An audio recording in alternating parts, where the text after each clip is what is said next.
नमस्कार दोस्तों, आज की हमारी क्लास हिंदी विषय में उपसर्ग से संबंधित प्रश्नों को देखेंगे। ये क्लास वीडियो, पटवार और चतुर्थ श्रेणी कर्मचारी सभी विद्यार्थियों के लिए उपयोगी साबित होगी। अतः बिना समय लेते हुए आज का पहला क्वेश्चन देखते हैं। पहला क्वेश्चन, निम्नलिखित में से अपि उपसर्ग का अर्थ है। विकल्प नंबर ए बुरा, विकल्प नंबर सी पीछे और विकल्प नंबर सी बी और विकल्प नंबर डी तक। हमारा राइट आंसर होगा बी, अर्थात अपि का अर्थ बी होता है। नेक्स्ट क्वेश्चन, क्वेश्चन नंबर 2, निम्नलिखित में से विदेशी उपसर्ग से बना शब्द है। तो दोस्तों हमें विदेशी उपसर्ग से बना शब्द देखना है। विकल्प नंबर ए ला इलाज, बी अधिमास, सी अनुरूप और डी अपशब्द। तो दोस्तों देखिए, जो उपसर्ग होते हैं वो 3 प्रकार के होते हैं। पहला, संस्कृत के उपसर्ग, दूसरा हिंदी के उपसर्ग और तीसरा है विदेशी उपसर्ग। हिंदी के कुल उपसर्गों की संख्या 22 होती है। अतः हमें देखना है कि इसमें से विदेशी उपसर्ग कौन सा है। हमारा राइट आंसर विकल्प नंबर ए होगा, क्योंकि इसमें ला जो कि क्या है, विदेशी उपसर्ग है और ला का अर्थ होता है बिना, अर्थात बिना इलाज के। इसी प्रकार से दूसरा ऑप्शन है अधिमास, इसमें अधि उपसर्ग है, अधि का अर्थ श्रेष्ठ होता है। तीसरा है अनुरूप, इसमें अनु उपसर्ग है, अनु का अर्थ होता है पीछे या अनुसार, अर्थात रूप के अनुसार। और विकल्प नंबर डी में अप उपसर्ग है, अप का अर्थ होता है बुरा, अर्थात बुरे शब्द। हमारा राइट आंसर ए ऑप्शन होगा। नेक्स्ट क्वेश्चन, क्वेश्चन नंबर 3, स्पृश्य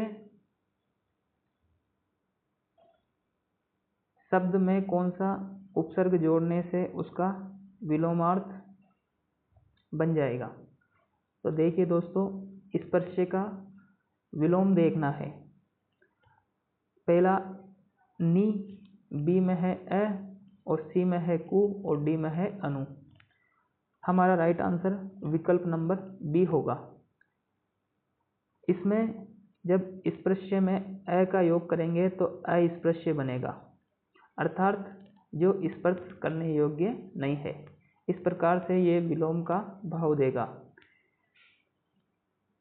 इस प्रकार हमारा राइट आंसर विकल्प नंबर डी होगा। नेक्स्ट क्वेश्चन, निम्नलिखित में से किस शब्द में उपसर्ग का प्रयोग हुआ है। दोस्तों हमें उपसर्ग का प्रयोग देखना है।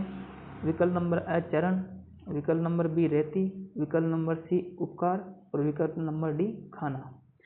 हमारा राइट आंसर होगा विकल्प नंबर सी। इसमें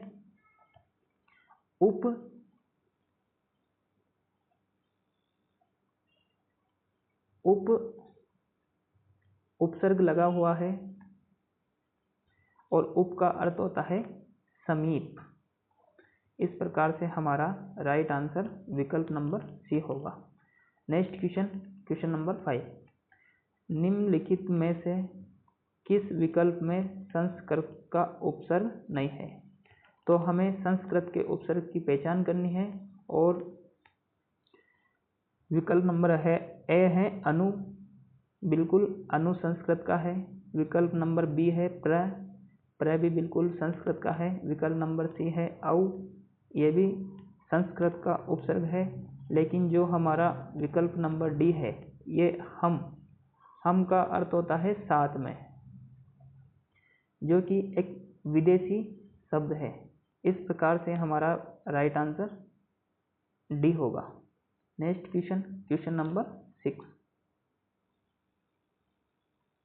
निम्नलिखित शब्दों में से किस विकल्प में उपसर्ग का प्रयोग नहीं हुआ है? दोस्तों, इसमें उपसर्ग प्रयोग किस में नहीं हुआ है वो देखना है। ऑप्शन ए कुख्यात, ऑप्शन बी कुलीन, ऑप्शन सी कुचाल, ऑप्शन डी कुयोग। हमारा राइट आंसर विकल्प नंबर बी होगा, क्योंकि इसमें कुल, धन, ईन प्रत्यय लगा हुआ है। इसमें उपसर्ग का उपयोग न होकर प्रत्यय का उपसर्ग हुआ है। इस प्रकार से हमारा विकल्प नंबर बी होगा। इसके अलावा हम अन्य विकल्प को भी देखते हैं, जैसे कि कुख्यात। कुख्यात में कु उपसर्ग लगा है, कु यानी बुरा होता है। कुचाल, कुचाल में भी कु उपसर्ग लगा है। और कुयोग, इसमें भी कु अर्थात बुरा योग। Next question number 7।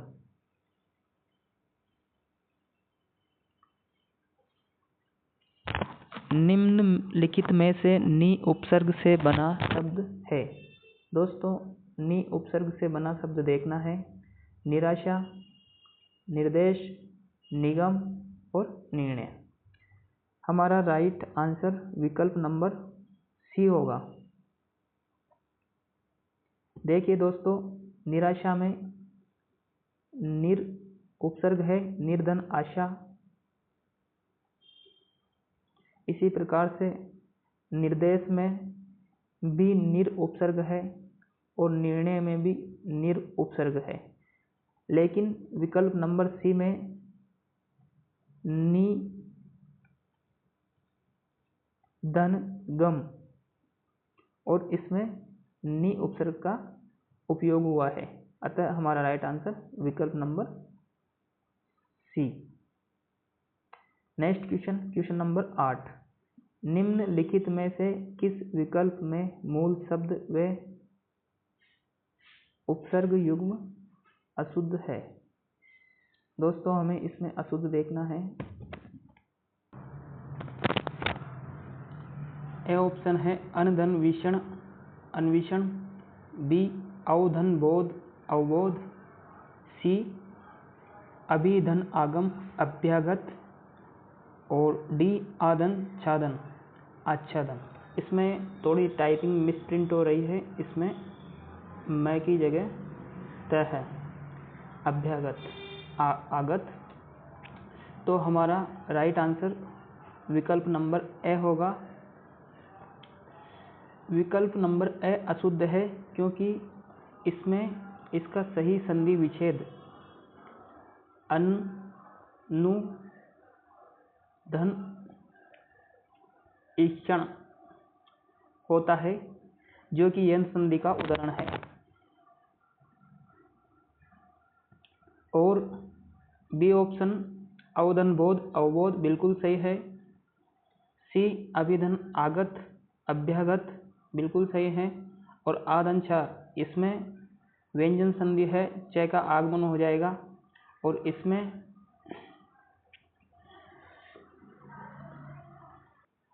यण संधि है। इस प्रकार से हमारा राइट आंसर विकल्प नंबर ए है। Next question, question number 9। निम्नलिखित में से दुर उपसर्ग से बना शब्द नहीं है। तो दोस्तों, इसमें दुर उपसर्ग से बना शब्द नहीं है, ऐसा वाक्य हमें चूज करना है। ऑप्शन नंबर ए दुष्शील, विकल्प नंबर बी दुर्विचार, विकल्प नंबर सी दुराचरण और विकल्प नंबर डी दुराचार। इसमें जो हमारा राइट आंसर होगा वो विकल्प नंबर ए होगा, क्योंकि इसमें दुष्शील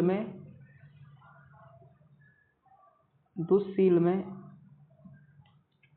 दु विसर्ग धन शील, अर्थात इसमें विसर्ग संधि है और ये विसर्ग संधि का उदाहरण है। इस प्रकार से हमारा विकल्प नंबर अगर बी में देखें तो दुर धन विचार अर्थात बुरे विचार, दुर धन आचरण अर्थात बुरा आचरण और दुर धन आचार अर्थात दूरा व्यवहार। इस प्रकार से हमारा विकल्प नंबर ए में दुर उपसर्ग नहीं होगा। Next question number 10। निरंजन शब्द में मूल शब्द व उपसर्ग है। दोस्तों देखिएगा, पहला विकल्प हमारा निर्धन अंजन है, विकल्प नंबर बी निर्धन अंजन और विकल्प नंबर सी निधन अंजन और उपयुक्त में से कोई नहीं। तो हमारा राइट आंसर निर्धन अंजन होगा, क्योंकि निर हमेशा निर में रे के हमेशा अलंत लगा होता है और इस प्रकार से हमारा विकल्प नंबर बी सही होगा। Next question, question number 11। निम्न लिखित में से अन उपसर्ग से बना शब्द है। पहला विकल्प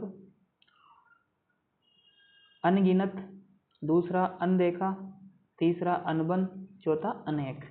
तो हमारा राइट आंसर विकल्प नंबर डी होगा, अनेक। दोस्तों जैसा कि अगर हम अनेक का संधि विच्छेद करेंगे तो अन विसर्ग अन अलंत और एक आएगा। इसमें कोई सी भी संधि नहीं है, इसका संधि विच्छेद अंदर एक है और जो अनेक शब्द है यह एक अविकारी शब्द है। अविकारी, आपको अविकारी शब्द का पता होगा, ऐसे शब्द जिसमें क्रिया, काल, लिंग, वचन आदि का कोई प्रभाव नहीं पड़ता है, उनको अविकारी शब्द कहते हैं। और इस प्रकार से हमारा विकल्प नंबर डी बिल्कुल सही होगा। देखिए विकल्प नंबर ए देखें तो अनगिनत, विकल्प अनदेखा और इसमें अनवन, तीनों में अन उपसर्ग है, अन उपसर्ग हैं, जबकि इसमें अन अलंत वाला अन है। Next question, question number 12। निम्नलिखित में से उपसर्ग व मूल शब्दों का कौन सा विकल्प अशुद्ध है। दोस्तों इसमें अशुद्ध ढूंढना है। पहला ऑप्शन दुर्दन रंगा दुरंगा, दूसरा दुष्दन साहस दुस्साहस, तीसरा दुष्दन स्वप्न दुस्वप्न, चौथा दुष्दन तीर्ण दुस्तीर्ण। तो हमारा पहला ही विकल्प बिल्कुल अशुद्ध है। इसमें जो दूसरा है वो बिल्कुल सही है और ये व्यंजन संधि का उदाहरण है। तीसरा ये भी व्यंजन संधि का उदाहरण है और चौथा भी व्यंजन संधि का उदाहरण है। परंतु हमारा विकल्प नंबर ए जिसमें दुर्धन रंगा दुरंगा, ये बिल्कुल भी नहीं होगा। Next question, question number 13। निम्नलिखित में से पर्यायवाची शब्द में उपसर्ग है। दोस्तों हमें जो शब्द दिया गया है पर्यायवाची, इसमें कौन सा उपसर्ग है वो चेक करना है।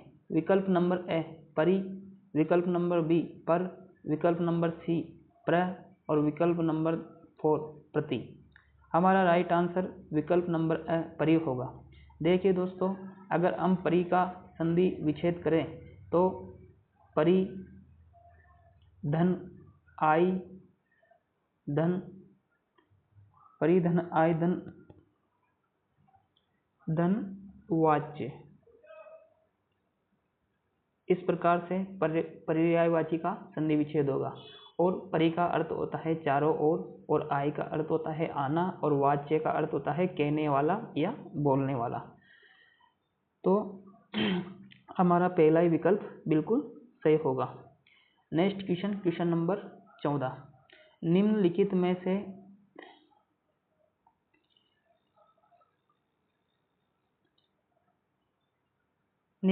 से किस एक से अधिक उपसर्ग नहीं है। किस शब्द में एक से अधिक उपसर्ग। तो दोस्तों हमारा पहला ऑप्शन है उदाहरण, दूसरा है अनभिज्ञ, तीसरा है दुरभिसंधि और चौथा है सजग। हमारा राइट आंसर विकल्प नंबर 4 होगा। दोस्तों उदाहरण में उत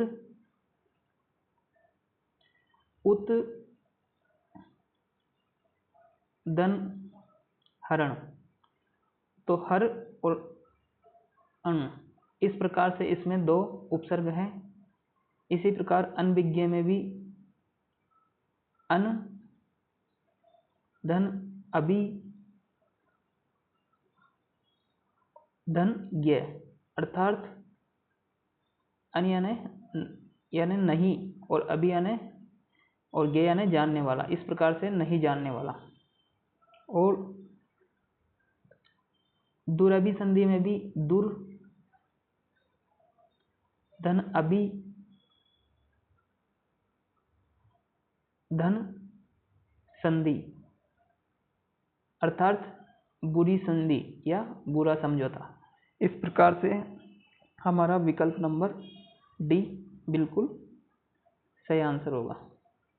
नेक्स्ट और लास्ट क्वेश्चन नंबर 15। निम्नलिखित में से किस विकल्प में विदेशी उपसर्ग से बना शब्द नहीं है? तो हमें इसमें स्वदेशी देखना है, अर्थात जो हिंदी के हमारे शब्द हैं उनको देखना है। पहला विकल्प खुशकिस्मत, बिल्कुल इसमें जो खुश शब्द है वो विदेशी है। दूसरा है बदमिजाज, इसमें बद बिल्कुल विदेशी है। तीसरा है चिरपरिचित और चौथा है गैर कानूनी। तो दोस्तों हमारा इसमें राइट आंसर विकल्प नंबर सी होगा, चिरपरिचित। चिर का अर्थ होता है सदैव, अर्थात अच्छे से जानने वाला या लंबे समय से जानने वाला। इस प्रकार से हमारा विकल्प नंबर सी बिल्कुल सही आंसर होगा। दोस्तों मेरी एक्सप्लेनेशन कैसी लगी आप कमेंट करके बताइए, और ऐसी ही आगे वीडियो आती रहेगी जिसको आप ज़रूर देखें। धन्यवाद। जय हिंद।